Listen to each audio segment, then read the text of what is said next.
is the Investor Connect podcast program. This is Hall T. Martin. I'm the host of the show, in which we interview angel investors, venture capital, private equity, family offices, and many other investor groups for startups and growth companies. I hope you enjoyed this episode. Thank you for joining us.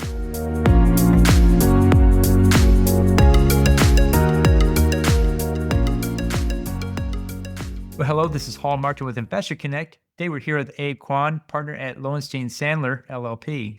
Lowenstein Sandler is a national law firm with over 350 attorneys across offices in New York, Palo Alto, Roseland, New Jersey, Utah, and Washington, D.C.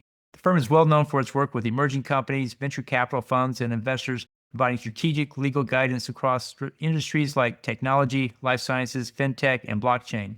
Its culture emphasizes client service, innovation, and a strong commitment to community and pro bono work.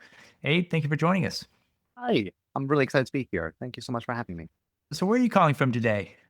I'm calling from my home office today, which is close to New York, although I don't live in New York itself, but I'm based out of our New York office and I'm there quite frequently. So tell us more about your background before joining Lowenstein Sandler. Yeah, of course. So I've been a startup venture capital lawyer for the better part of my 13, 14-year career. I joined Lowenstein last summer in 2024. And before that, I spent most of my career at Cooley, which is another well-known startup venture capital law firm, and then a little bit at Goodwin, and here I am now. So great. So what are some of the key legal considerations for early stage fundraising, especially when it comes to venture capital, SPACs, and alternative capital vehicles? Yeah, it's a good question.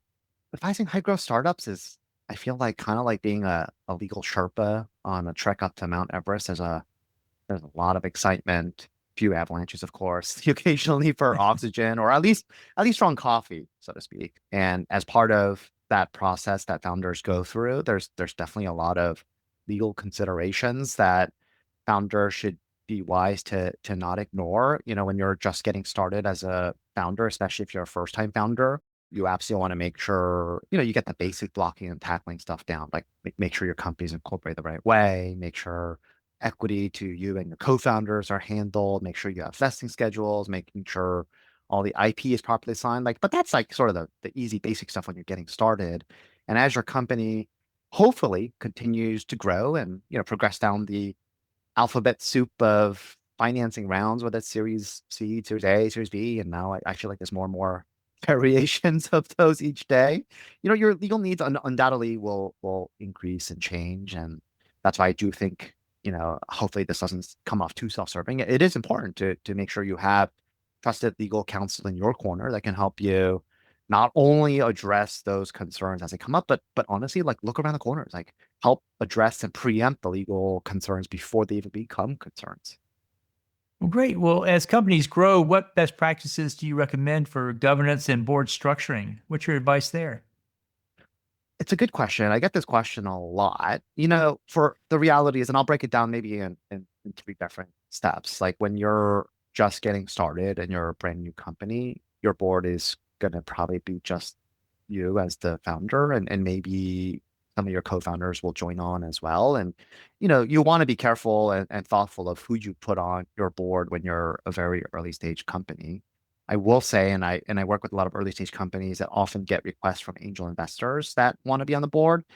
I probably usually recommend against that, especially if you want to go down the VC path, and I'll kind of get into why. But initially, when you're getting started, it's usually just the founders, and there's also a question of like, should I make every founder a director? And there's definitely pros and cons of that, and so you should definitely trust and talk to your trusted legal counsel. But it's pretty small early on, but as your company eventually grows and, hopefully, and assuming this is a path, and I don't want to say this as if like everyone needs to go down the venture capital path, but if you're a high growth startup and you go down that path, your investors usually want board seats, and it wouldn't be unusual for your Series C investor to take a board seat, your Series A investor to take a board seat, your Series B investor to take a board seat. And if you've done the math, you realized, after a few funding rounds, there's a lot of different directors. And each time your board composition almost gets renegotiated and recalibrated, which is why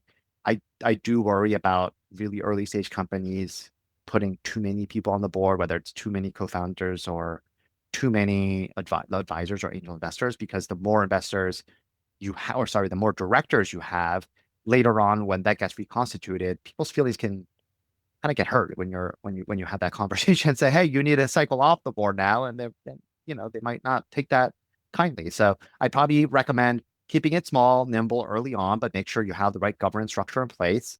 And as your company grows, you got to maintain some flexibility, because each additional fundraising round, your board composition is likely going to change. At a minimum, you'll be adding more investor directors, and at some point, you'll also be adding independent directors as well. And certainly by the time you're a mature company, you do absolutely want to think about what the right structure for your board is. And, Delaware law, assuming your company's incorporated in Delaware, has certain requirements for fiduciary duty for your board members. That's something that you and each of your board members should be aware about and know about. And once again, hopefully I don't sound like a broken record, but legal counsel can help think through those kind of considerations.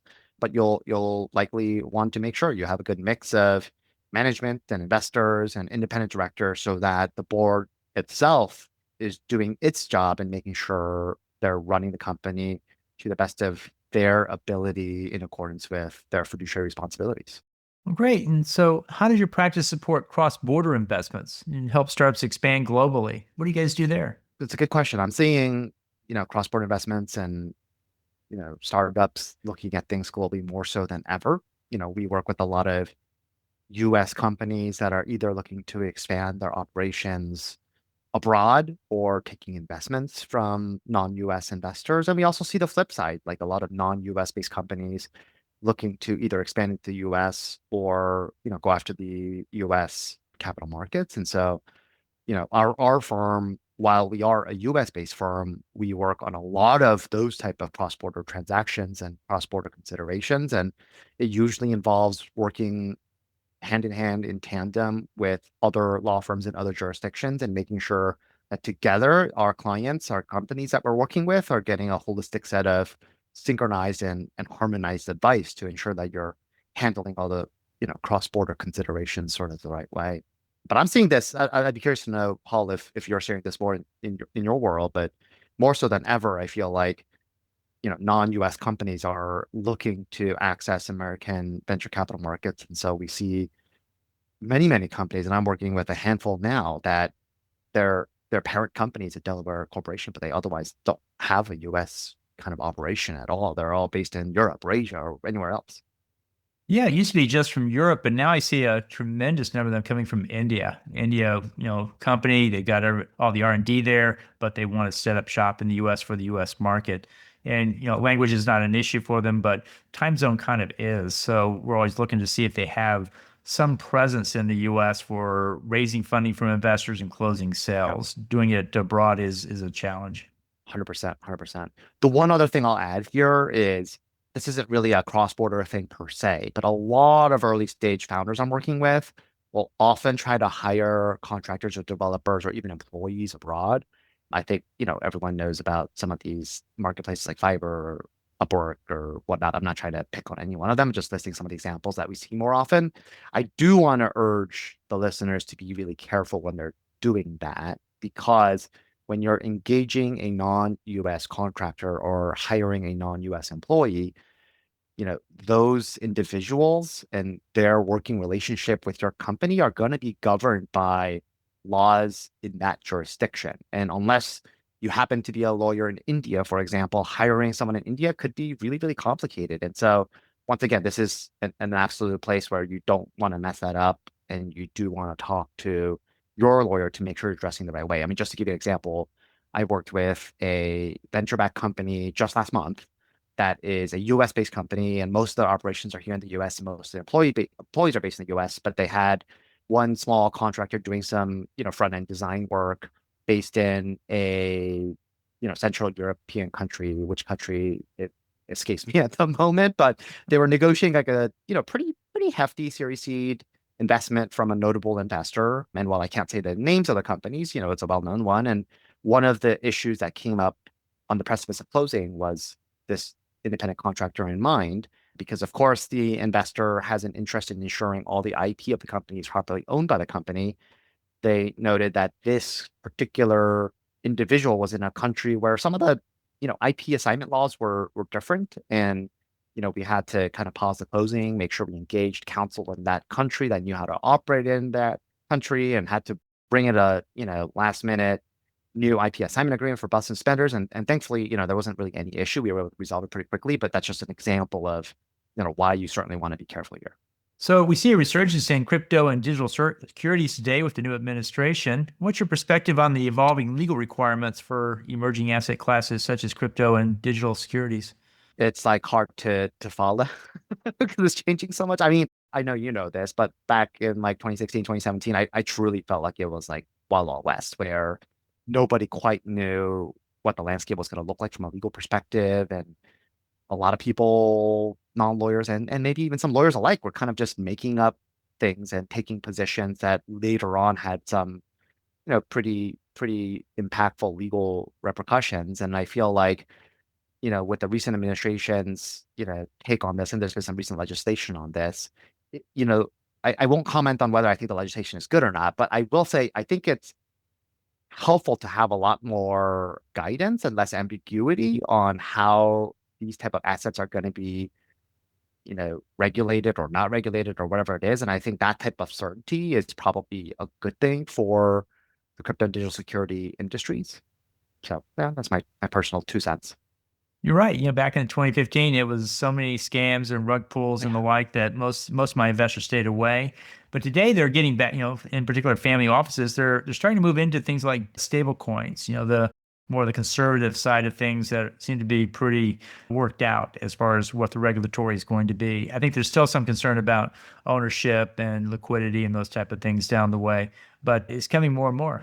I agree. Like I think the Genius Act passing has put a spotlight on stable coins for sure. And there's even recent regulations that passed last week that might allow, 401k plans to hold crypto assets. Potentially, I haven't like dived into it, but that's what it seems to indicate. So there's a lot more clarity now, which I think is really cool. I mean, and this is very different from 2015, 2016, when every single early stage startup of mine was calling me saying, "Hey, we want to do an ICO," and I had to talk them out of it, and they would say like, "But such and such lawyer is doing it. Like, why can't you help me with this?" And in retrospect, I think those companies and founders are glad that I talked them off of that ICO ledge, but it sure was different times.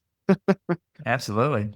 So moving on, how do you help founders navigate M&A and IPO preparation? And what are you seeing for other exit strategies out there?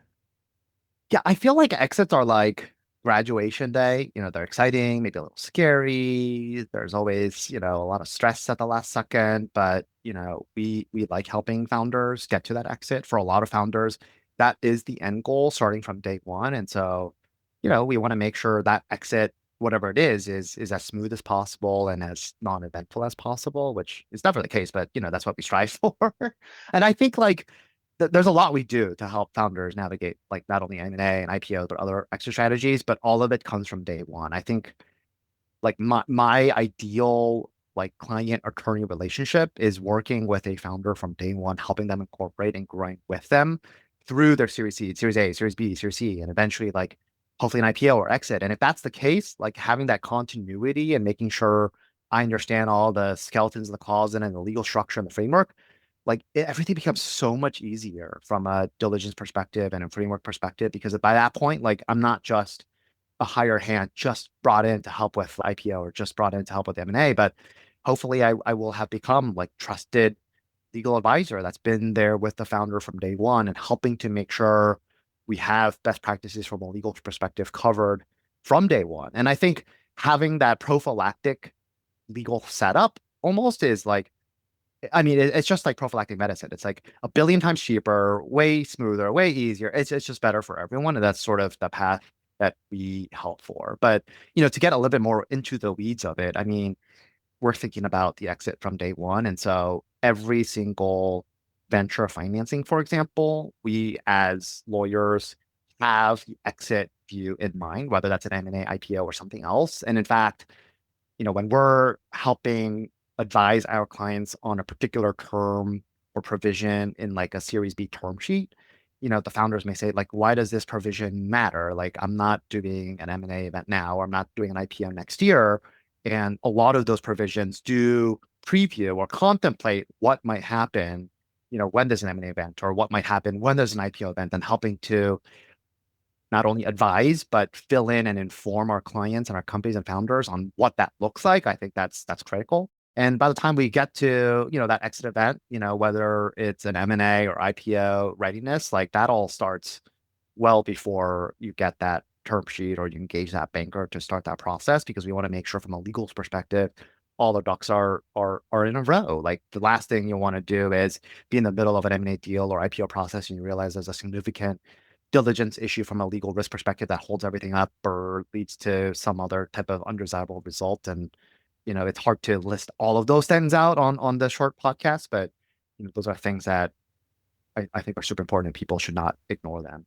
In terms of other extra strategies, I mean, there's a lot of them, Paul. I mean, you're probably seeing them too, but I feel like SPACs are now, back on the table after a couple of years of dormancy. And, I think I was talking to a colleague of mine that does a lot of those. And, right now there's like, I might be making this number up, but something like 60, 70 kind of active SPACs that are all like raising, and who knows how many of them will actually enter into meaningful de-SPAC transactions. But I feel like there's a lot of alternative ways to seek liquidity. I also think that like what I'll call like not quite aqua hires, but like venture M&A is very, very hot. Like obviously the capital markets, notwithstanding what I just said about de-SPACs and the occasional company going public, are pretty low. And I feel like a lot of founders are not going after liquidity that way. And so there's a lot of venture-backed companies that I think are being acquired, whether by private equity or other strategics or other venture-backed startups, and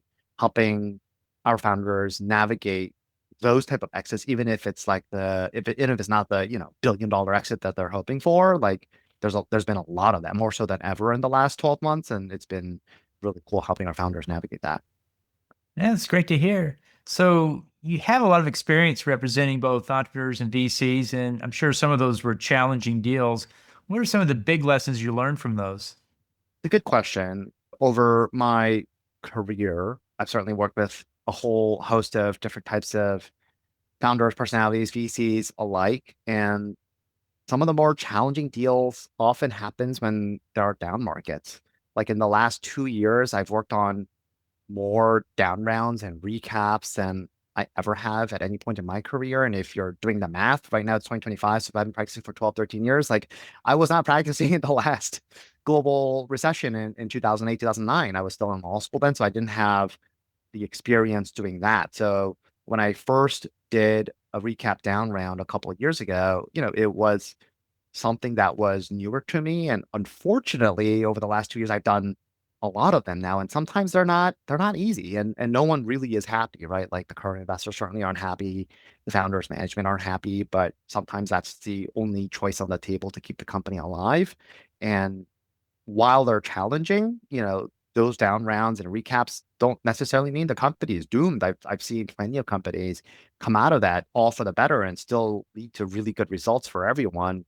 But the biggest lesson I've learned is, as a lawyer, learning how to work with the particular needs of any founder. And because not all founders are alike, not all startups are alike. Like some founders and startups, the right path is to go down that venture capital alphabet soup and go down the Series A, B, C, D, and then get acquired for a lot and go IPO and ring the bell on Nasdaq or whatever. And certainly, I think a lot of first time founders aspire and dream for that result. But the reality is that's not the only outcome, or that a lot of founders have, and that's okay. That's not a bad thing. Like some founders have a more circuitous path to get there, whether it's through recaps or down rounds. Sometimes founders leave their startup, or sometimes they get fired from their startup, and that doesn't necessarily spell doom on the startup either. And so, learning how to adapt my advice as primary outside counsel and as a lawyer to these companies, and adapting to the specific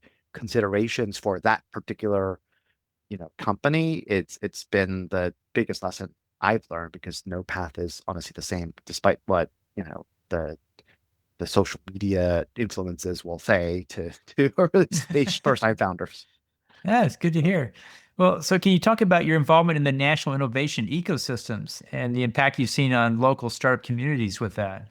I'm based in New York, and it's really cool to see how 10 years ago the New York ecosystem for startups was not what it is now. It's really kind of grown tremendously. I think like the early part of my career, it was Silicon Valley or bust. And now I think, and maybe the pandemic helped with this, I'm not sure, but you certainly see other places that are great places to launch your startup, whether it's New York, whether it's Texas, or anywhere else. And I think it's really awesome to see how those ecosystems have grown and communities have really come together to build out kind of those communities in ways that I think would make, I don't know if it makes Silicon Valley jealous, but at least, they would come to appreciate that. Like you don't necessarily have to start your startup in Silicon Valley. It can be in Austin or Houston or New York or the Midwest. Like there's a lot of places to do that. And I think finding the local community is important because the way that ecosystem grows is, of course, not just the critical mass of founders and investors,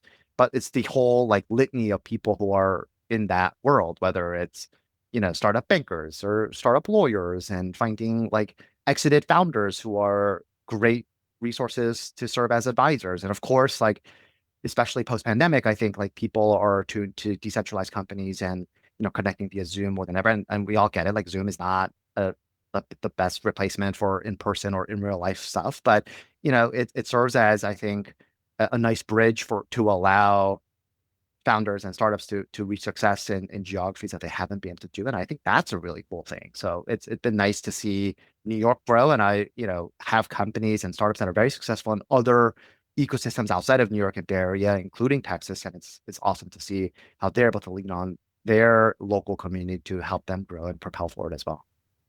Great. So, what are the trends are you seeing in the ESG and impact investing space these days? And how are the legal frameworks adapting to sustainability-based capital?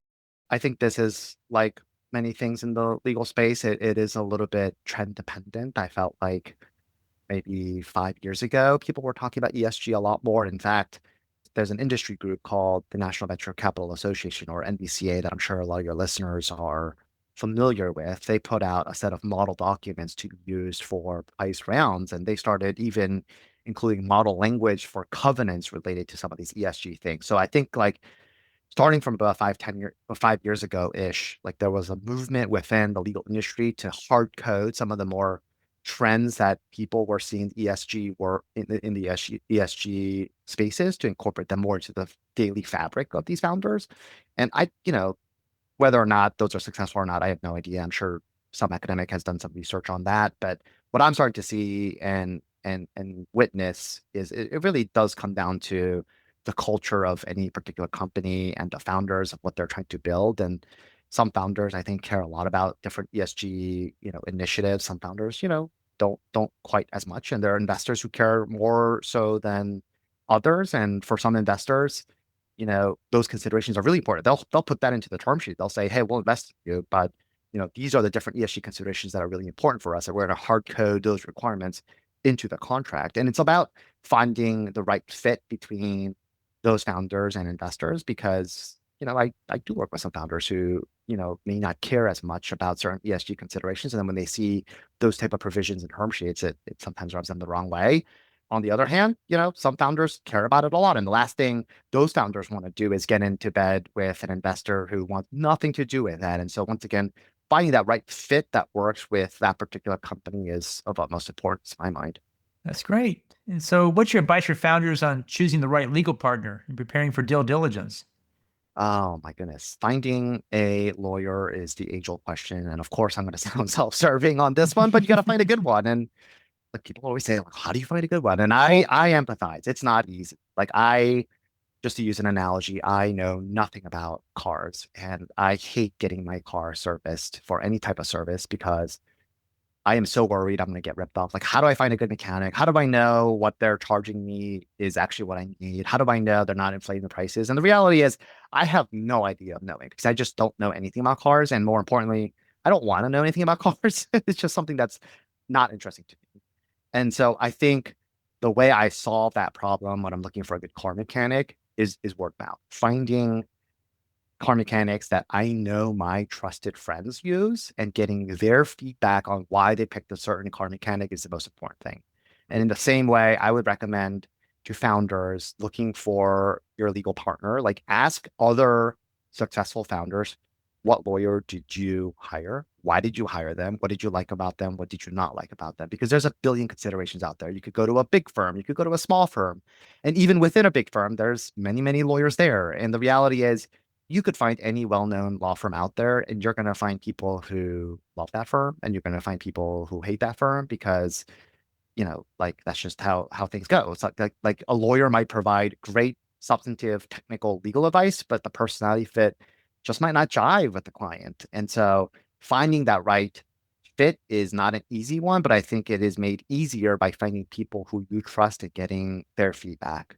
And I will say, don't be afraid to ask a lot of questions. You should try to get, two or three different recommendations of lawyers, and don't be afraid to interview them. Like, ask them, how many times have they done a venture financing? The last, I've worked with a lot of companies that used to, work with a lawyer that kind of wasn't the best legal partner from them from like a substantive technical perspective, because their primary practice was, I don't know, divorce law or immigration law. And they, happened to moonlight as a startup venture capital lawyer. And if the founder had just asked a simple question like, how many venture backed companies have you worked with in the last year? It would have been pretty apparent that this is not their like subject matter expertise. So don't be afraid to ask all those questions. Get recommendations from trusted advisors and friends and, investors, and, hopefully you can find the right fit. Well, that's great advice. Well, in the last few minutes that we have here today, what else should we cover that we haven't? I don't think anything else comes out to mind other than, I know the founder journey is a really hard path. I've worked with founders who have grinded at this for years, sometimes without success and sometimes with success. But I also think it's one of the most, at least from my vantage point, working alongside hundreds of founders over the last few years, one of the most rewarding things ever if you can kind of persevere through it and, you're able to overcome the litany of obstacles that I know many founders face. That's great.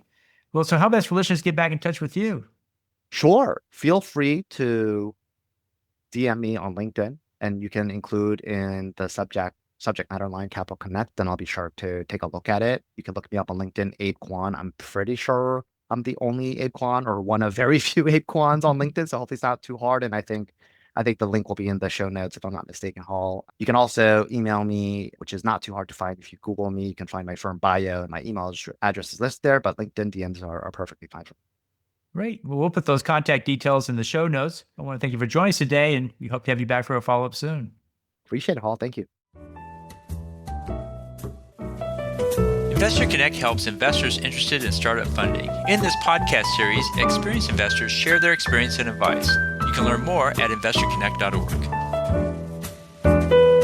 Hall T. Martin is the director of Investor Connect, which is a 501c3 nonprofit dedicated to the education of investors for early-stage funding. All opinions expressed by Hall and podcast guests are solely their own opinions and do not reflect the opinion of Investor Connect. This podcast is for informational purposes only and should not be relied upon as a basis for investment decisions.